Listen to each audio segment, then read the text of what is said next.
Okay, we are back. I'm your host, Barry Waxler, here with the always lovely and talented Andrea Kay and the always incredible Urban Miaris. And we have with us today some old friends of mine, Mr. Joe Strazzeri and Miss Shelley Lightfoot from the law firm of Strazzeri Mancini. Welcome. Thank you. Thank you. Great. So tell us, yes? Well, I didn't know they were old friends. I love that. Can we get some, after we talk to them about their genius and what they do, can we get some stories about Barry? No. That's called attorney-client privilege. Oh, dang. All right. Yeah, because there was no one else at that bar. That's right. Well, that's like, I don't know if you realize this, but you remember when Prego's was open down in Mission Valley? Yes, I do. Yeah, well, my last Christmas party was the last event that Prego's ever did before they closed their doors back in like 2006 or something like that. One of the things Prego served rabbit. Mm-hmm. Really? A good old-fashioned Italian restaurant. My partner, Steve, loves lamb and rabbit. Oh, yeah. I like anybody that likes yummy foods like that. So you're responsible for us losing the lamb and rabbit connection. Yes, I know how to close places, believe me. Okay. So anyway, well, back to business. So Shelley and Joe, tell us a little bit about Strazzeri Mancini. What do you do? Strazzeri Mancini has 4 different parts to it. Our traditional estate planning, business planning, wills, trusts, LLCs, corporations, etc. Then second, our family counselor group. Our family counselor group helps families with assets typically between $15 and $75 million with the complexities that they have.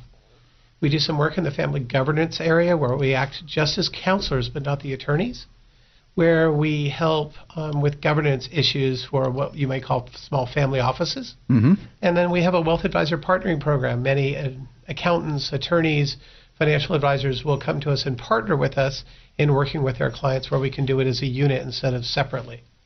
Right. So you mentioned small family offices. Tell us what you mean by that. Sure. So at that level, often we don't act as a lawyer. We may be called in because we understand how the financial advisory world works, maybe the insurance world, the business and business consultants and business attorneys, as well as the estate attorneys and the different facets that touch a family. Typically, that size of family might have one person, their family CFO. They might have a whole office of them that are coordinating those things, but they have outside advisors. The connection between the family and all of those sometimes doesn't work as well. So there's a whole world called governance, and governance has variations depending on who you talk to. That may be the interpersonal relations between the family. It may be the relationship between the family and the family businesses, or the family and the family wealth, or all of that. Mm-hmm. Often we'll be called in because something in there isn't working. Often because the planning was done without the people in the room that understood the ramifications of that choice. So the technicians that are really good at what they do may not have been involved in the discussion about how to fix it. And although it feels better, the net result doesn't help increase value for the family. Or the technicians were the only ones in the room, and it started to destroy family harmony. So we're often called in because we enjoy all those disciplines to have everybody understand and decide what to do moving forward. And then if that works really well, it could well be that they'll say, can you help us do that once a year? I was just going to say, it helps everyone get on the same page, right? Yeah. Well, one of the things that I want to share about your firm is you do a lot of different things. I was privileged to be at one of your events a couple months back. Did a charity event. You brought in 1,000 people? I don't know what. There was a lot of people there. It felt like 5,000. Yeah. Typically once a year, we'll do attached to our gathering. We have a two-day educational event for the wealth industry, and in the middle night of that, we will have a gala. And in that attendance at the gala will be a lot of people that traveled from another country and their spouses.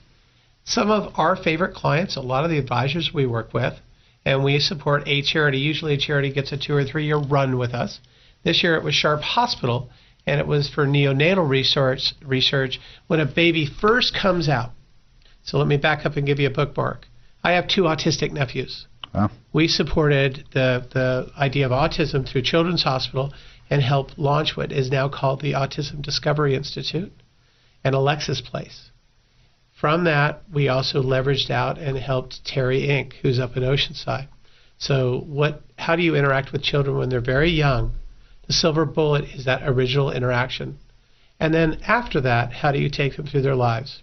So we believe in giving back, and that's how we do it. At the time, autism just needed a good bit of help in San Diego. Mm-hmm. A friend of ours came to us and said, you've been addressing once a child is 3 years old. How about earlier on? Right. And when we did the research into that, one of the things that we had as a question was that when a mama gives birth, we typically cut the cord quickly. Many of us dads have done that. Well, and we save that cord blood. Both of my children have that cord blood at a cord blood registry being saved in case they need stem cells later in their life. Right. Freeze-dried. Well, what if you expressed that cord blood to the child? Would it make a difference? And this segment that we took were mommies that were giving birth early or by crash C-section. So early term births and crash C-sections. What's a crash C-section? The baby is in fetal distress. Their heart rate has gone down. Okay. The baby's in trouble. We have to take the baby now. Okay. And the magic is you have to, from the moment you decide till you're sewing the mom up, is that 1 hour period of time. Okay. So you can't do anything that delays anything inside that hour. So we worked with Sharp Hospital, which I've been lucky enough to be on the parent board of and chair the foundation. Found a great doctor to coordinate with, and Christina Jordan from Sharp Hospital Foundation. Anoop is the doctor, and the ability then to, in the first couple of minutes, be able to say, when the baby first comes out, for a crash C-section, one area, or an early term pregnancy, where you give birth early, what's the difference between doing the regular thing and cutting the umbilical cord, and instead expressing that cord blood by squeezing it to the baby? And what is the net result on the brain function, which we never really measured before, the oxygenation in the brain and the brain function itself. So now we are, and we've got studies showing that, and we've helped fund that.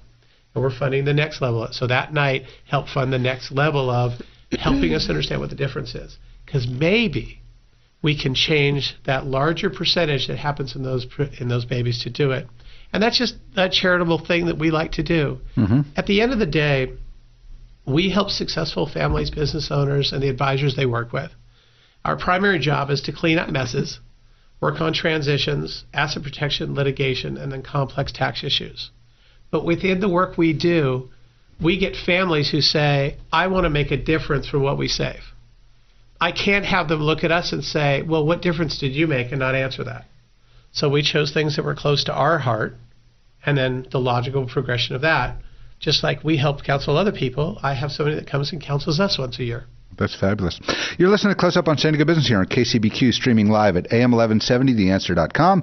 Give us a tweet at CloseUpSD. Email me at barry@closeupsandiego.com or find our page on Facebook. We want to hear from you. I'm your host, Barry Waxler, here with Andrea Kay, Urban Miaris, and our guests are Joe Strazzeri and Shelley Lightfoot from the law firm of Strazzeri Mancini.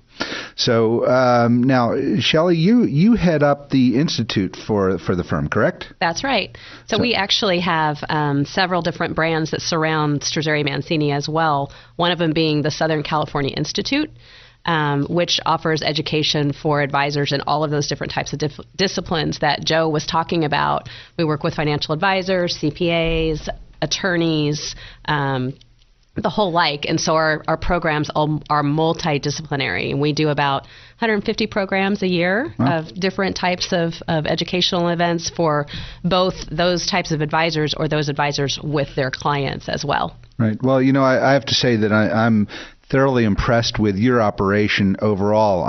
Rarely do you see a law firm that does anything else but this single focus of their practice. You've stepped out into multiple different venues. You bring in financial advisors. I mean, your gathering brings in hundreds every year. I met Joe. Andrea, you were there in the crowd too, up at America's Top Planner back in, I think it was last October. Yeah, really fun day. Yeah, well, it was for me. Until they announced the winner, and it wasn't us. Yeah, that's true. That's true. So, but we had fun. I've forgiven them. Yeah, it was fun. And you did a great job, by the way, Joe. Oh, thank you very much. It was a fun event for us, too. Yeah. So, there's one thing, before we get carried away too far, there's one issue that, I've talked to you privately about that I'd like for you to talk about, publicly in regards to how things are changing with, living trust today. You have you have the differentiation. You have the people with the $10, $20, $30, $50 million. Then you have a lot of other people that have that $2 to $11 million range. And when one spouse dies, there things are changing with what needs to be done with the trust. So why don't you tell me a little bit about that? Sure.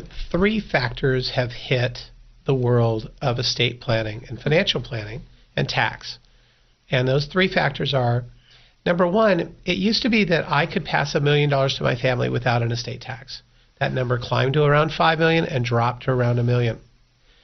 So that first factor, that number now is at $5,430,000 for myself, and the same thing for my wife. So $10,860,000, close to $11 million, we can pass to our children and pay no estate tax.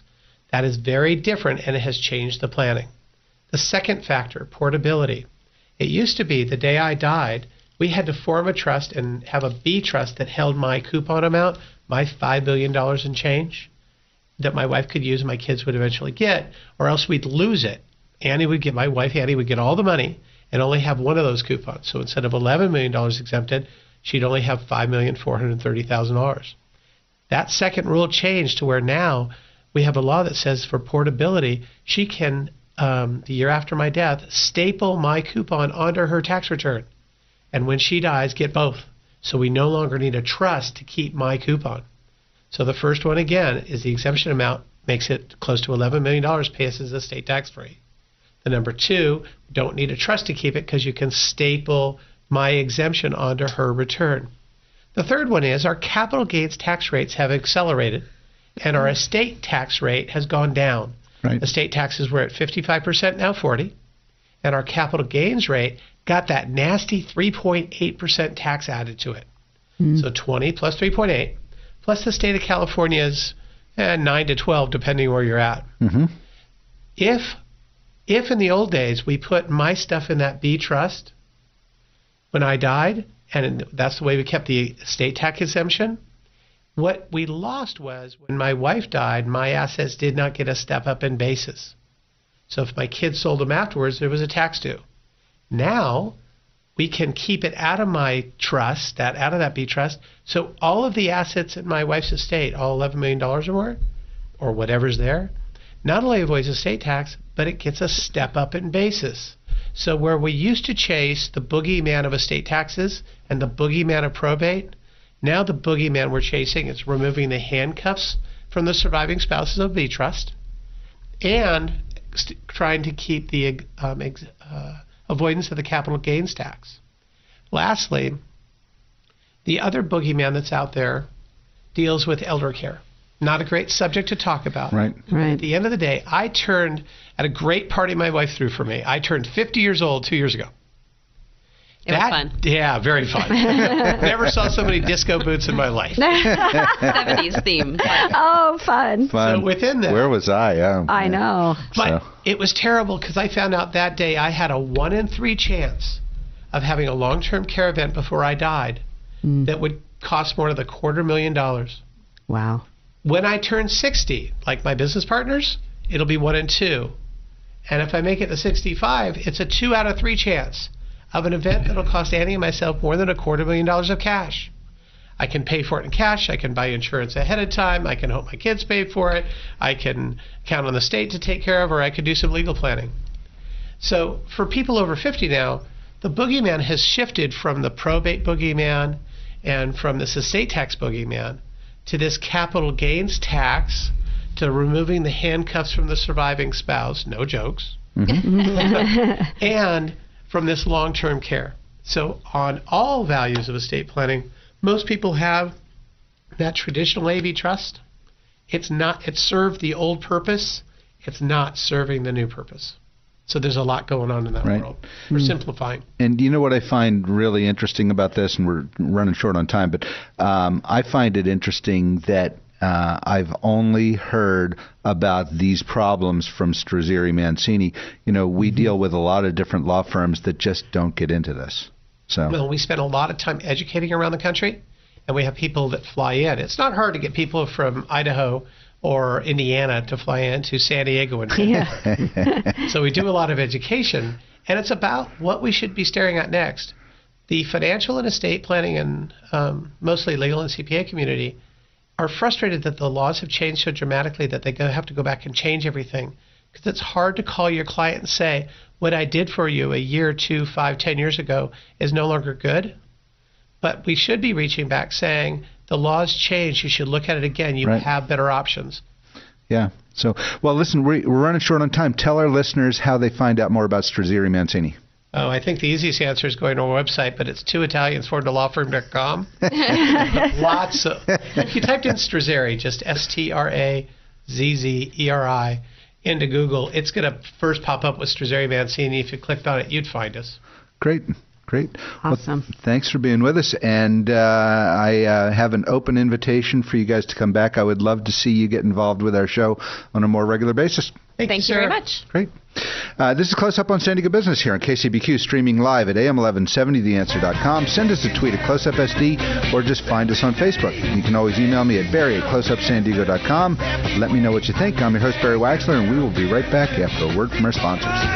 Taking care of business and working overtime. What else?